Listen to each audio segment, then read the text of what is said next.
시어머니는 며느리가 자기에게 한 일 때문에 겁이 났습니다. 내가 지금 무엇을 해야 한다고 생각합니까? 오늘 사연은 서울에서 평생을 살아오신 정숙 씨 할머니의 이야기입니다.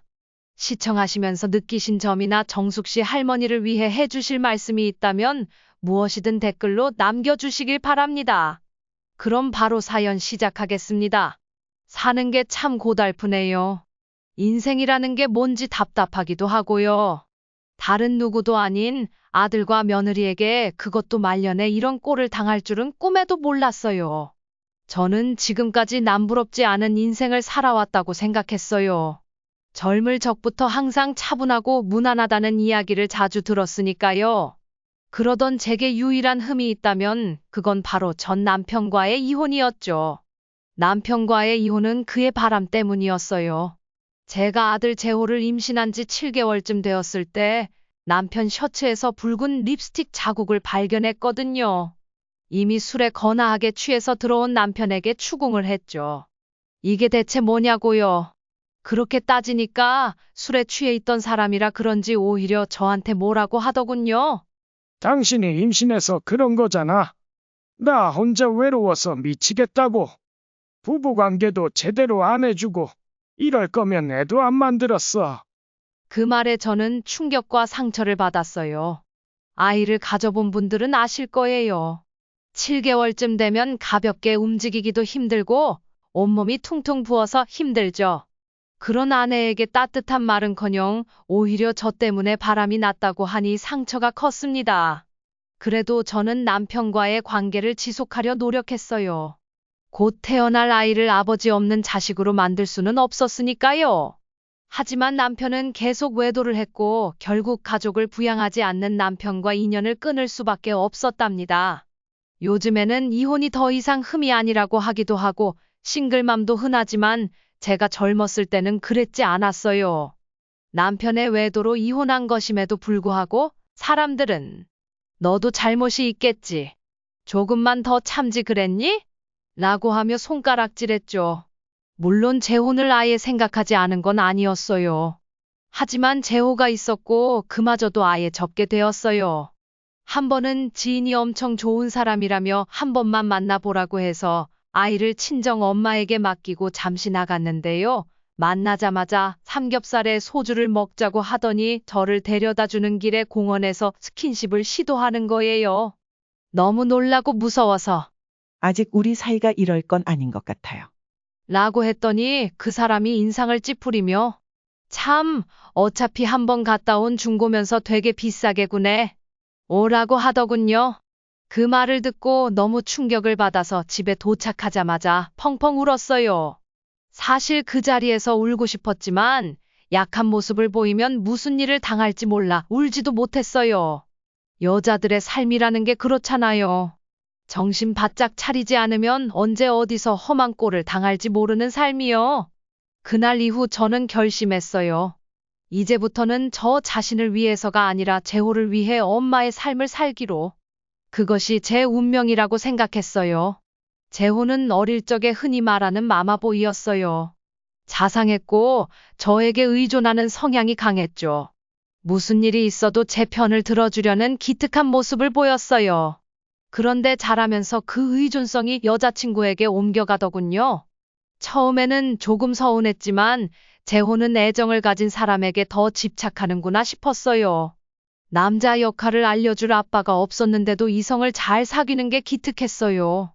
그래서 재호가 결혼할 때도 크게 터치하지 않았죠. 처음 며느리 지은이를 봤을 때 조금 여우 같다는 생각이 들긴 했지만 재호와 서로를 깊이 사랑하는 모습이 느껴져서 넘겼어요. 사실 지은이와의 결혼을 반대할 이유는 많았어요. 지은이는 부모님을 잃은 고아였고 재산도 직장도 변변치 않았거든요. 하지만 저는 그런 것들을 보지 않기로 했어요. 재호를 얼마나 사랑하는지만 보았죠. 그래서 결혼할 때도 지은이 손을 잡고 말했어요. 너무 걱정 말고 우리 집 딸로 들어왔다고 생각해. 어려운 일이 있으면 내가 도와주고 슬픈 일이 있으면 함께 울어줄게. 지은이는 눈물까지 흘리며 고맙다고 했어요. 하지만 지금 돌이켜보니 그게 제 실수였나 봐요. 그들의 사랑에는 제가 포함되지 않았더군요. 저는 아들과 며느리의 삶을 최대한 존중하려는 편이었어요. 하지만 지은이가 아기를 가지면서 일이 급변하기 시작했답니다. 제 생일날이었어요. 아들하고 며느리가 굳이 제 집까지 찾아와서 축하해주겠다고 하니 미리 음식을 준비해서 기다리고 있었죠. 제 생일인데 아들하고 며느리를 위해 직접 상을 차리는 것도 조금 웃기긴 했지만 더 신경 쓰였던 건 생일 그 자체였어요. 나이가 들면 솔직히 생일이 반갑지가 않잖아요. 그냥 하루빨리 지나갔으면 싶었어요. 그런데 그날따라 재호랑 지은이의 얼굴은 싱글벙글이었어요. 둘이 하도 들떠 있는 걸 보고 저도 모르게 말했어요. 아이고, 이 엄마가 나이 먹는 게 그렇게 좋냐, 얘들아. 그런데 제 말에도 둘이 계속 싱글벙글인 거예요. 이 애들이 뭘 잘못 먹었나 걱정까지 하게 될 즈음 재호가 입을 열더군요. 엄마, 지은이가 임신했어요. 엄마 이제 할머니가 되시는 거예요. 재호의 말을 듣고도 저는 알아듣지 못해서 잠깐 멍하니 있었던 것 같아요. 그런 저를 재호가 양손으로 붙잡고 흔들었고 그 덕분에 더 어안이 벙벙했죠. 그때 지은이가 말하더군요. 어머니, 앞으로 잘 부탁드릴게요. 잘 부탁한다고. 뭘 잘 부탁한다는 거니? 제가 어리둥절하게 묻자 재호와 지은이가 깔깔 웃으며 말했어요. 어머니 놀라신 모습이 귀여우세요. 지은이가 이어서 말하더군요. 제가 임신하면 어머니가 아이 낳을 때까지 물심양면으로 도와주시기로 약속하셨잖아요. 벌써 잊으신 건 아니죠? 그제야 퍼뜩 기억이 났어요. 아, 내가 그런 말을 했었지. 하고요. 그래서 천천히 고개를 끄덕였죠. 있지, 나도 똑똑히 기억하고 있다.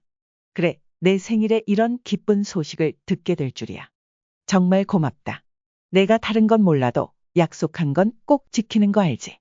지은아, 내 친엄마처럼 내가 책임지고 도와줄게. 제 말에 지은이가 환하게 웃으며 저를 꼭 끌어안더니 귀에 속삭였어요. 저도 어머니를 친엄마처럼 생각하며 기대할게요. 기대한다는 그 말을 들었을 때 왜인지 모르게 몸이 오싹했어요. 하지만 이내 고개를 가로저으며 그 오싹함을 떨쳐냈죠. 그저 지은이와 함께 기쁨을 나누며 축하해 주었어요. 임신 초기 몇 개월 동안은 별다른 문제가 없었어요. 지은이도 안정을 위해 최대한 조심했고 저에게는 신경 쓰기보다는 자기 친구들에게 임신 사실을 알리느라 바쁘더군요. 친구들로부터 유모차 같은 괜찮은 선물도 받았다며 자랑도 했고요. 하지만 점점 배가 불러오면서 저에게 연락이 자주 오기 시작했어요. 어머니, 바쁘세요? 다름이 아니라 우진이 옷을 좀 보려고 백화점에 가려 하는데 같이 가줄 사람이 없어서요. 남편은 출근해서 없고요. 혹시 시간 괜찮으시면 같이 가주실 수 있으세요? 우진이는 손주의 태명이에요. 그날은 제가 따로 운동을 하려고 시간을 비워둔 날이었어요. 매주 2번씩 필라테스를 다니거든요. 하지만 손주를 위한 쇼핑이라니 운동도 있고 즉시 가겠다고 했죠. 운동도 중요하지만 손주를 위해 가는 게 더 소중하게 느껴졌거든요. 더불어 출산 부적을 전달할 기회가 생겨서 기분이 좋았어요. 그 부적은 제가 직접 만든 가죽과 천으로 된 인형 같은 것이었죠. 해외여행 중에 접했던 문화에서 영감을 받은 건데 출산과 산모의 건강을 기원하는 부적을 만드는 전통이었어요. 지은이에게 그걸 선물할 수 있는 기회가 생겨서 들뜬 마음이었죠. 매장에 도착하니 예쁜 아기 옷들이 가득했어요. 지은이가 미리 골라둔 것들을 저에게 보여주며 물었죠. 어머니, 이건 어때요? 우리 우진이가 입으면 너무 예쁠 것 같지 않으세요? 그러네, 벌써 상상만 해도 미소가 지어지네. 그 순간 저는 우진했어요. 곧 태어날 손주를 위해 내 시간과 정성을 들일 수 있다는 게 너무 기뻤죠. 그런데 예상치 못한 일이 생기기 시작했어요. 첫 번째로 삐걱거린 건 계산할 때였어요. 우진이 옷들을 골라서 계산대로 갔는데 지은이가 한참 카드를 찾더군요. 마치 일부러 들으라는 듯이 중얼거리며 카드가 어디 있지? 설마 내가 놓고 온 건가? 그 모습을 지켜보다가 결국 제가 먼저 말을 꺼냈어요. 지은아, 혹시 카드 안 가져왔니? 그럼 내가 계산할까? 죄송해요, 어머니. 제가 급하게 나오느라 깜빡했나 봐요. 일단 결제해 주시면 제가 나중에 따로 드릴게요. 나중에 따로 줄게라는 말과 함께 나는 그저 미소를 지으며 말했어요. 이참에 우리 손주 또 한 번 내가 사보는 거지 뭐. 괜찮아, 지은아. 면목 없어요. 죄송해요, 어머니. 괜찮다니까. 자, 여기 계산해 주세요. 손주를 위해 돈을 쓰는데 뭐가 아깝겠어요. 부자가 아니더라도 저 혼자 먹고 살 정도는 충분히 되었으니까요. 옷 계산을 마치고 백화점을 나서는데 어느덧 점심시간이 되었더군요. 배가 조금 고파서 슬슬 시장기가 돌았어요. 지은이도 배가 고픈 것 같은데 카드가 없어서 말을 못하고 있는 것 같더라고요. 그래서 제가 먼저 웃으며 말했어요. 배고프지? 우리 뭐 좀 먹고 들어가자. 아니에요, 어머니. 지금 가면 또 어머니가 사셔야 할 텐데. 지은아, 가족끼리 자꾸 섭섭하게 무슨 소리야. 그리고 지금 한창 먹고 영양을 쌓아놔야 나중에 아이도 건강하지. 자, 빨리 가서 먹자. 결국 지은이와 함께 백화점 식당가로 갔어요. 백화점 식당답게 가격이 만만치 않았지만 그래도 기분 좋게 사자고 생각했죠. 다만 지은이가 계속 눈치를 보는 게 신경 쓰였어요. 어딘가 기가 죽은 듯한 모습이었거든요. 그래서 화제를 돌리려 메뉴판을 들고 물었어요. 지은아, 뭐 먹고 싶니? 그러자 지은이가 기어들어가는 목소리로 대답했어요. 어머니, 저 그냥 가벼운 샐러드 같은 거 먹으면 돼요. 뭔가 이상했어요. 혹시 아까 쇼핑 계산을 제가 해서 그런가 싶어서 일부러 웃으며 말했죠. 샐러드만 먹어서 되겠니? 지금은 잘 먹고 힘을 키워야 할 때잖아. 뱃속의 아이도 생각해서 더 영양가 있는 걸로 먹어야지. 제 말에 지은이가 잠시 망설이더니 결국 스테이크를 주문했어요. 그런데 그 모습이 더 심상치 않아 보였어요. 마치 기구한 사연을 간직한 사람처럼 청승맞은 표정이었거든요. 그래서 무슨 일이 있는지 몇 번 더 찔러 물어봤죠. 결국 지은이가 실토했어요. 사실 요즘 저희 집 경제 사정이 좋지 않아요. 태어날 아이 생각만 하면 해주고 싶은 게 많은데 남편이 벌어오는 돈에는 한계가 있어서요. 육아용품도 선물 받은 유모차 외에는 제대로 준비한 게 없어요. 말하던 지은이가 아차 싶었는지 서둘러 말을 덧붙였어요. 물론 재호 오빠가 벌어다 주는 돈에 감사하지 않다는 건 아니에요, 어머니. 그냥 현실이 너무 힘들었어요. 아까 어머니께서 음식을 편하게 시키라고 하셨을 때도 이걸 나중에 어떻게 갚아야 하나 그 생각부터 들었어요. 사실 제 앞에서 재호의 월급 이야기를 한 건 조금 아쉬웠지만 지은이의 마음을 이해하지 못하는 건 아니었어요. 저도 재호를 키우며 경제적으로 힘든 적이 많았으니까요. 짠한 마음이 들어 저도 모르게 입이 열렸어요. 우리 지은이가 고생이 많구나. 내가 줄 건 없지만. 그러면서 지갑에서 제 신용카드를 꺼내 지은이에게 주며 말했어요.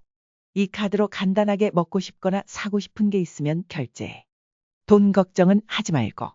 어머니, 이러시면 제가 너무 죄송한데요? 죄송하기는 무슨.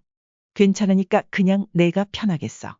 어차피 나야 이제 다 늙어서 돈 쓸 일도 없으니. 비싼 거 말고 간단하게 밥 몇 끼 먹는 데에는 충분할 거야. 제 말에 지은이가 울먹거리며 눈물을 글썽이더니 연신 고개를 끄덕이며 감사하다고 말했어요. 울면서 고개를 끄덕이는 지은이를 보니 저도 눈물이 살짝 맺혔어요. 그리고 그날 출산 부적도 함께 전달했어요.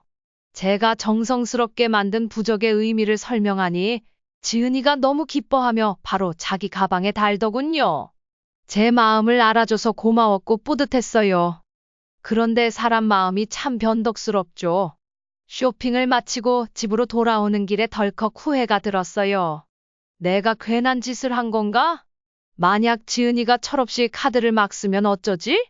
이제라도 카드를 다시 돌려받아야 하나 싶었지만 그럴 수는 없었죠. 이미 버스는 떠났고 카드도 지은이 손에 있었으니까요. 집에 돌아와 옷을 벗고 씻고 나서 휴대폰을 확인하니 문자가 와 있더군요. 지은이가 제 카드로 결제했다는 알림이었어요. 마트 5,800원. 소박한 액수를 보고 저도 모르게 웃음이 나왔어요. 우리 며느리가 생각보다 담이 작구나. 고민하더니 결국 작은 생활비로 썼구나 싶어서 내가 괜한 걱정을 했다는 생각이 들었어요. 귀엽고 애틋한 마음이 들더군요. 하지만 그건 제 착각이었어요. 지은이는 제 생각보다 훨씬 담이 큰 아이였어요. 그 후 일주일 동안 아무 문제 없이 지나갔죠. 지은이는 지은이대로, 저는 저대로 일상을 보냈어요. 저는 평소처럼 필라테스 레슨을 받던 중이었어요. 나이가 들어서도 자기 관리는 꼭 해야 한다고 생각하니까요. 그런데 휴대폰 결제 문자가 왔더군요. 온나 파스타 73,000원? 잠시 고개를 갸우뚱했어요. 그러다가 그냥 친구들이랑 먹으러 갔나 보다 하고 넘기려 했죠. 그런데 그때 또 알림이 왔어요. 렉시트 커피 3,800원. 뭐야, 얘는 친구들한테 시어머니 카드로 밥도 모자라 커피까지 사는 거야? 순간 당황했지만 속으로 웃음이 나왔어요. 분명히 편히 쓰라고 준 카드였지만 정작 지은이가 편하게 쓰니까 은근히 신경이 쓰이더라고요. 다음 날도 그 다음 날도 지은이는 계속 카드를 사용하더군요. 파스타, 삼겹살, 전골, 찌개, 온갖 음식점에서 결제 알림이 제 휴대폰으로 날아왔어요. 저는 그저 뜬 눈으로 제가 애써 모아온 돈들이 날아가는 걸 지켜볼 수밖에 없었죠. 그 돈은 보통 돈이 아니었어요. 제가 젊을 적부터 차곡차곡 모아온 노후자금 통장이었거든요. 밥 몇 번 먹은 지출로는 크게 타격을 입을 정도는 아니었지만 그래도 신경이 쓰이는 건 어쩔 수 없더라고요. 무엇보다 그런 지출들이 하루하루 쌓이다 보니 어느새 한 달에 200만 원 가까이 순전히 지은이가 사용한 돈으로 지출되는 게 아니겠어요? 하지만 저는 그냥 꾹 참았어요. 그래, 재호가 벌어다 주는 월급도 그렇고 임신했으니 얼마나 이것저것 먹고 싶겠어. 그런 마음으로 한 달을 버텼죠. 결제 알림이 와도 손으로 휴대폰을 가리거나 수가 눈에 보이면 얼른 고개를 돌려버렸어요. 그렇게 인내와 이해의 시간을 보내던 어느 날 밤, 잠자리에 들었는데 새벽녘에 갑자기 휴대폰이 울리더군요. 또 결제 알림이었죠. 너 하루 치킨 68,000원? 시간을 보니 새벽 3시였어요. 아니, 이 시간까지 임산부가 잠도 안 자고 치킨 호프집에 있었다는 건가? 하는 생각에 인상이 찌푸려졌어요. 자다가 깬 터라 신경이 곤두섰고 곧바로 재호에게 전화를 걸었어요. 임산부가 혼자 바깥에 있을 리는 없으니 분명 재호랑 같이 있을 거라고 생각했거든요. 하지만 수화음을 들으며 생각해보니 만약 재호랑 같이 있었다면 왜 내 카드를 썼을까 싶더군요. 그런 생각이 끝나기도 전에 재호가 전화를 받았어요. 자다 일어난 듯 잔뜩 졸린 목소리였죠. 엄마, 갑자기 무슨 일이세요?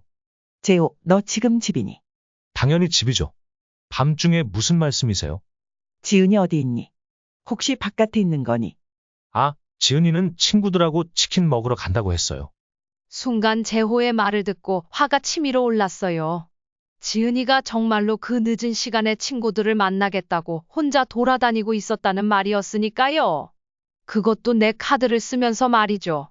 순간 너무 화가 나서 재호에게 쏟아내기 시작했어요. 그간 지은이가 얼마나 자주 내 카드를 사적으로 썼는지도 말했죠. 저는 재호가 어느 정도는 제 입장을 이해할 줄 알았어요. 하지만 재호의 반응은 전혀 예상과 다르더군요. 엄마, 그 정도도 이해 못 해주실 거면 뭐 하러 카드 주셨어요? 뭐라고, 재호야? 너 지금 진심이니? 당연히 진심이죠. 지은이가 엄마 카드로 밥을 먹어봤자 얼마나 먹었다고요. 그까짓 돈 제가 드릴게요. 얼마인데요? 이번 달만 해도 230만 원이야. 230. 얼마요? 230만 원이다. 내 월급이랑 거의 비슷한 수준이란 말이다. 지은이가 카드를 그렇게 많이 썼다고요? 그래. 맞다. 이번 달만 230이고 지난달까지 합치면 500만 원 가까이 될 텐데 내가 줄 거니. 그게 일단 지은이랑 한번 따로 이야기해 볼게요. 재호는 평소에 저를 엄마라고 부르던 아이였어요. 그런데 돈 앞에서 한순간에 저를 어머니라고 부르더군요. 어이가 없어서 실수가 나왔어요. 새벽에 잠에서 깬 그날 밤, 혼자 우두커니 앉아 많은 생각을 했습니다. 이대로 지은이를 놔둬도 되는 건지 당장 가서 카드를 뺏어야 하는 건지 고민이 많았어요. 지은이의 출산이 가까워졌고 조금만 더 참으면 되지 않을까 하는 생각도 들었거든요. 어차피 이미 유모차 같은 출산 용품도 다 사놓은 상태였으니 더 이상 지은이가 크게 지출할 일도 없을 것 같았어요. 한숨을 내쉬며 고개를 저었어요. 그래, 조금만 더 참자. 그래도 임신한 몸이 힘든 아이인데 시어머니가 돼서 더 힘들게 해서는 안 되지. 재호와 지은이에게 연락이 오면 잘못했다고 말하겠지. 그때 내가 참아주자 생각하며 재호의 연락을 기다렸지만 문자 하나 오지 않더군요. 제가 새벽에 화내며 전화를 했으면 자초지종을 설명하는 말이라도 있어야 정상 아니었겠어요? 그런데 정말 문자 하나 없었어요. 아니, 정확히 말하면 문자는 왔답니다. 제가 지은이를 이해하려는 결심이 무색하게 바로 다음날 또 결제 알림이 왔거든요. 불참 닭갈비 32,000원. 어이가 없어서 결제 문자를 잠시 바라보다가 휴대폰을 덮었어요. 그냥 신경 끄고 살아야겠다. 내가 내린 잘못된 결정이니 감내하면서 지은이가 출산할 때까지만 버티자. 그렇게 두 눈을 질끈 감았죠. 하지만 곧 제 결심을 무너뜨리는 일이 벌어지고 말았어요. 일주일쯤 지난 주말이었어요. 또 결제 알림 문자가 왔죠. 지은이가 매일 제 카드를 긁어댄 탓에 익숙해진 저는 그냥 습관적으로 금액을 확인했어요. 그런데 이번엔 알림에 뜬 숫자가 끝나질 않는 거예요. 상상을 초월하는 금액이었죠. 백화점에서 유모차를 결제했더군요. 무려 900만 원짜리 유모차였어요. 그걸 보는 순간 지은이가 출산을 앞두고 눈이 돌아간 건가 싶더군요. 과소비도 이런 과소비가 없었어요. 이미 친구에게서 선물 받은 멀쩡한 유모차가 있었으니까요. 바로 아들 재호에게 전화를 걸었지만 받지 않더군요. 지은이도 마찬가지였어요. 그 큰 금액을 결제하고도 전화까지 받지 않다니 이걸 어찌 해야 할지 갈팡질팡하며 머리를 쥐어짰어요. 사실 제가 화난 건 금액 때문만은 아니었어요. 900만 원이 큰돈이긴 했지만 이미 지은이가 500만 원 가까이 돈을 쓴 상황이었으니 엄청난 충격은 아니었거든요. 제가 진짜 화가 난 건 지은이의 태도였어요. 우리는 부자가 아니고 평범한 가정이라는 걸 지은이도 결혼할 때 이미 알고 있었어요. 그런데 저는 그저 지은이가 가끔 먹고 싶은 걸 참지 말고 사 먹으라고 카드를 준 거였죠. 하지만 지은이는 제가 준 카드를 마치 당연한 권리이자 과소비의 창고로 사용하고 있었어요. 그게 너무 괘씸했어요. 게다가 생각해보면 그 많은 돈을 쓰면서 저에게 감사하다는 전화 한 번 하지 않았잖아요. 결국 더는 방관할 수 없다는 생각에 집을 나섰어요. 너무 화가 나서 차를 타고 가면 사고라도 날까봐 일부러 택시를 타고 갔죠. 아들 재호의 집에 도착해 인터폰을 눌러보았지만 답이 없더군요.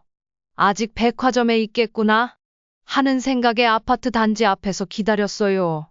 1시간쯤 지나니 지은이가 나타났어요. 혼자가 아니었죠. 곁에는 친구들로 보이는 젊은 여자들이 함께 있었어요. 멀리서 저를 알아본 지은이가 놀란 얼굴로 다가왔어요.